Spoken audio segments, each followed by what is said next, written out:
नमस्कार दोस्तों, आपका अपना YouTube चैनल अंशवली कुमार क्लासेस में स्वागत है। तो चलिए, हमारे वीडियो पर आप लोग नए हैं तो चैनल को सब्सक्राइब कर लीजिएगा और वीडियो अच्छा लगे तो लाइक करना नहीं भूलिएगा।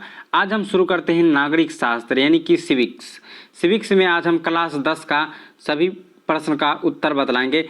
इसमें आपको लघु उत्तरीय प्रश्न उत्तर दिखाया जाएगा जो कि चैप्टर नंबर 1 होगा, एक्सरसाइज 1 होगा, लोकतंत्र में सत्ता की साझेदारी। इसका अति लघु उत्तरीय प्रश्न का वीडियो बन चुका है और इस चैनल पर लोड हो चुका है।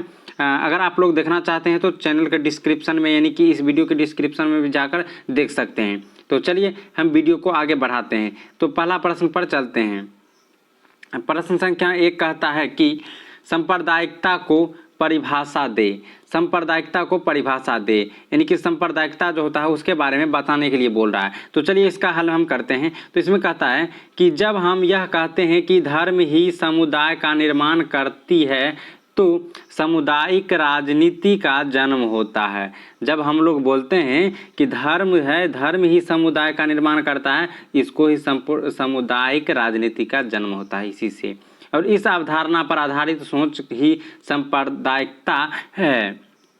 इसके अनुसार एक धर्म विशेष पर आस्था रखने वाले एक ही समुदाय होते हैं और उनके मौलिक और महत्वपूर्ण ही एक जैसा होता है। इसी को सांप्रदायिकता कहते हैं। चलिए अब हम अगला परिभाषा देते हैं। तो प्रश्न संख्या अगला है कि दूसरा कि भाषा नीति क्या है। भाषा नीति क्या है? तो इसका उत्तर हो जाएगा कि भारत वास्तव में विविधपूर्ण देश है जहां 114 से अधिक प्रमुख भाषाओं का प्रयोग होता है। इसमें इन सभी भाषाओं के प्रति आदर होना चाहिए। यानी कि हमारे देश में जो है बहुत सारे भाषाओं बोले जाते हैं जिनमें 114 से अधिक भाषा बोले जाते हैं और इन सभी भाषाओं को आदर देना चाहिए। यह सब मिलकर हमारी भाषाओं को विरासत की समृद्धि बनाते हैं तथा उन्हें साथ विकसित होने में मदद करते हैं। यानी कि ये सब हम लोगों को एक समृद्ध बनाता है और विरासत विकसित करता है।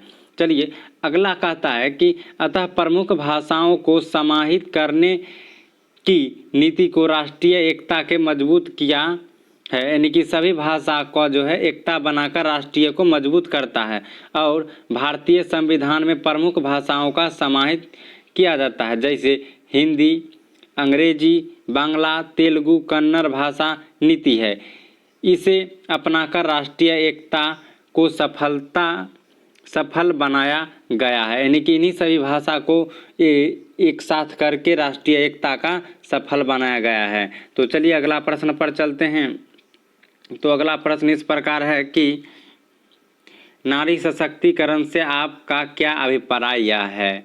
तो इसका उत्तर हो जाएगा कि नारी सशक्तिकरण का तात्पर्य यह है कि महिलाओं को उसके प्रभावित करने वाले आर्थिक, सामाजिक, राजनीतिक व पारिवारिक मामलों में नीति निर्माण प्रक्रिया में भागीदारी प्रदान की जाए। यानी कि जो महिला लोग हैं उस महिला लोग को प्रभावित करने वाले क्या क्या चीज़ प्रभावित होता है? आर्थिक, सामाजिक, राजनीतिक और पारिवारिक मामलों के नीति प्रयोग में भागीदारी होना चाहिए। वर्तमान युग में नारी सशक्तिकरण का धारणा को राष्ट्रीय व अंतर्राष्ट्रीय स्तर पर समर्थन प्राप्त हो रहा है। यानी कि नारी सशक्तिकरण की धारणा को राष्ट्रीय एवं अंतर्राष्ट्रीय स्तर पर समर्थन प्राप्त हो रहा है। भारत सरकार ने वर्ष 2000 ईस्वी में नारी सशक्तिकरण की नई नीति की घोषणा की। आपसे ऑब्जेक्टिव प्रश्न भी पूछ सकता है कि भारत में नारी सशक्तिकरण का घोषणा कब हुआ, तो याद रखिएगा 2000 ईस्वी में। पंचायत व नगर पालिकाओं में महिलाओं आरक्षण नारी सशक्तिकरण का उदाहरण है। चलिए अब हम अगला प्रश्न पर चलते हैं। तो अगला प्रश्न है इस प्रकार की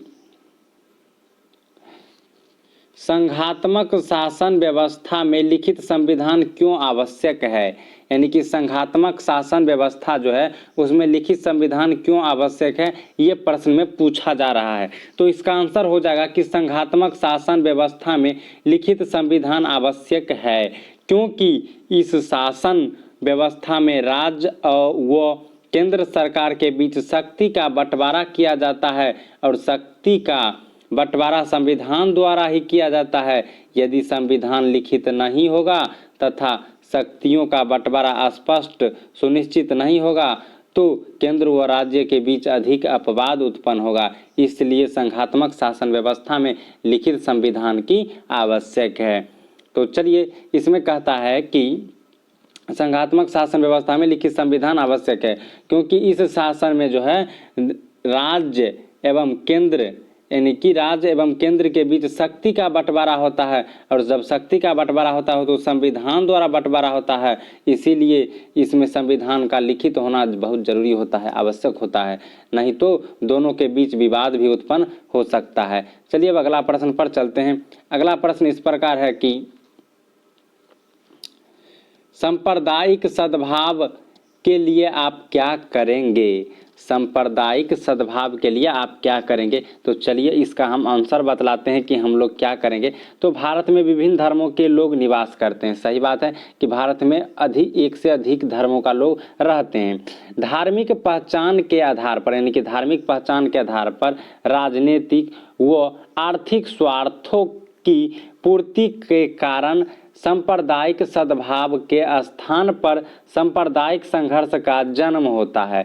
सांप्रदायिक सद्भाव के लिए शिक्षा, जागरूकता का विकास, विभिन्न धर्मों के लोगों को आपसी समाज के विकास तथा धर्म के राजनीतिक उपयोग पर रोक लगाना आवश्यक है।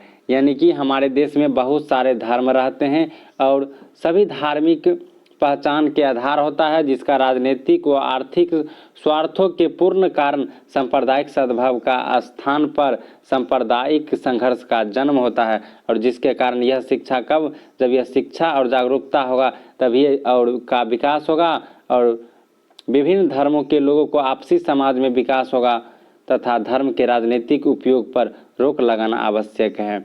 चलिए अब हम अगला प्रश्न पर चलते हैं। तो वीडियो अच्छा लगे तो लाइक जरूर करिएगा, चैनल पर नहीं तो चैनल को सब्सक्राइब करना नहीं भूलिएगा।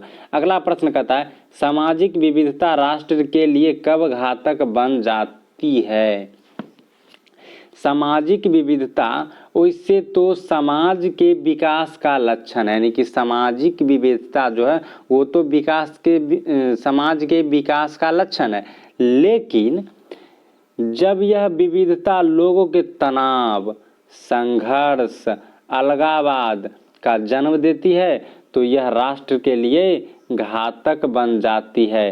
भारत में जाति, धर्म, संस्कृति, भाषा आदि के विशेषताएं पाई जाती है, लेकिन निहित स्वार्थों तथा सहनशीलताओं के अभाव में ये विविधताएं सामाजिक तनाव के कारण बन जाते हैं, जो कि राष्ट्रीय एकता के लिए घातक है।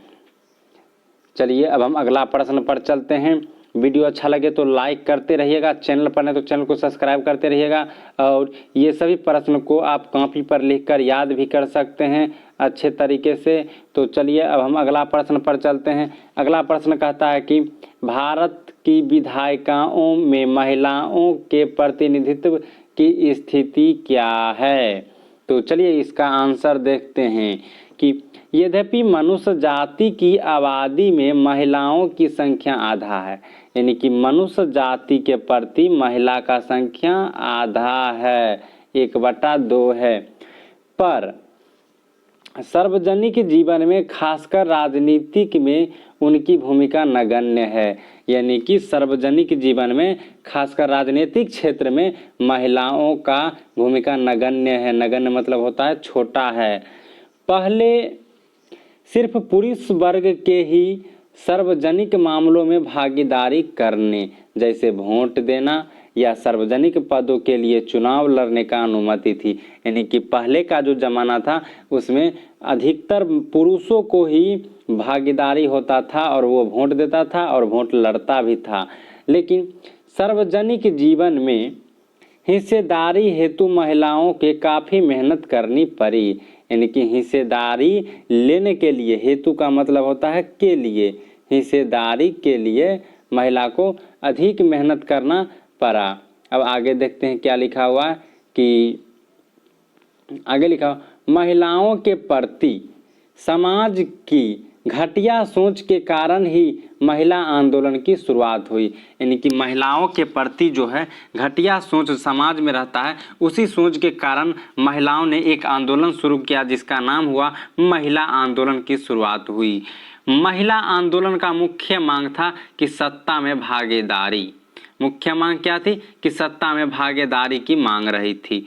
औरतों ने सोचकर दिया कि जब तक सोचना शुरू कर दिया कि जब तक औरतों का सत्ता पर नियंत्रण नहीं होगा तब तक यह समस्या का निपटारा नहीं होगा। यानी कि औरत लोग सोच लिए थे कि जब तक हम लोगों को सत्ता में साझेदारी नहीं मिलेगा तब तक हम यह समस्या का निपटारा नहीं करेंगे, महिला आंदोलन करते ही रहेंगे। उसके बाद क्या कहता है कि लेकिन राजनीति के गलियारों में इस भाषा का बहस छिड़ गई और इस लक्ष्य को प्राप्त करने का उत्तम तरीका यह होगा कि चुनी हुई प्रतिनिधि की हिस्सेदारी बढ़ा दी जाए। यानी कि जो चुना हुआ है चुनाव का हिस्सेदारी जो होता है यानी कि उसमें सीट ही बढ़ा दिया जाए। तब इसके कारण देखिए अब आगे क्या कहता है, आगे लिखा गया है कि अभी भारत में लोकसभा यानी कि भारत के लोकसभा में महिलाओं के प्रतिनिधि की संख्या 59 हो गई है, जिस फिर भी इसका प्रतिशत 11% से नीचे है। आज भी आम परिवारों को सांसद या विधायक बनने का अवसर छोटा है। और यानी कि आज भी जो गरीब परिवार हैं, जो छोटा परिवार है, उन परिवार में विधायक और एवं सांसद बनने का अवसर छोटा है। महिलाओं के प्रतिनिधित्व बढ़ाना लोकतंत्र के लिए शुभ होगा। यानी कि महिलाओं के लिए जो प्रतिनिधित्व बनाता है वो लोकतंत्र के लिए शुभ होगा। हालांकि भारत में हाल में महिलाओं के विधायिका में 33% आरक्षण देने की बात पास हो चुकी है। तो चलिए ये बात थी महिलाओं के बारे में। चलिए अब अगला प्रश्न पर चलते हैं। तो मेरा अगला प्रश्न इस प्रकार है कि भारत में सत्ता की साझेदारी का क्या लाभ है? तो भारत में सत्ता की साझेदारी का निम्नलिखित लाभ है। नंबर 1 कि सत्ता की साझेदारी लोकतंत्र के मूल मंत्र है, जिसके बिना प्रजातंत्र की कल्पना ही नहीं किया जा सकता है। यानी कि सत्ता की साझेदारी लोकतंत्र का मूल मंत्र है, जिसके बिना प्रजातंत्र की कल्पना ही नहीं किया जा सकती है। नंबर 2 में बोल रहा है कि जब देश सभी लोगों के देश के प्रशासनिक व्यवस्था में भागीदारी बनाया जाता है तो देश और भी मजबूत होता है। यानी कि सभी लोग जो होगा वो प्रशासनिक व्यवस्था में भागीदारी बना लेगा तो देश और भी मजबूत होगा। चलिए तीसरा पॉइंट क्या कहता है और अंतिम कि तीसरा पॉइंट में बोल रहा है कि जब बिना किसी भेदभाव के किसी जातियों के हित को ध्यान में रखा जाता है और उसकी भावनाओं का आदर किया जाता है तो किसी भी प्रकार के संघर्ष की संभावना समाप्त हो जाती है तथा देश प्रगति के पथ पर अग्रसर होता है। यानी कि जब कोई भी भेदभाव करने लगता है जाति के बीच तो इसके भावनाओं का आदर किया नहीं जाता है, इसके कारण देश जो है वो प्रगति रुक जाता है। लेकिन ये सब नहीं होना चाहिए। अब अगला पॉइंट कहता है चौथा में कि सत्ता के साझेदारी अपनाकर विभिन्न समूहों के बीच अपना तकरार एवं गृह युद्ध का संभावना को समाप्त किया जा सकता है। तो आप लोग को वीडियो कैसा लगा कमेंट में ज़रूर बताइएगा और चैनल पर नए हो तो चैनल को सब्सक्राइब करना नहीं भूलिएगा। नमस्कार दोस्तों, तो चलिए फिर मिलेंगे अब अगला वीडियो में। तब तक के लिए धन्यवाद।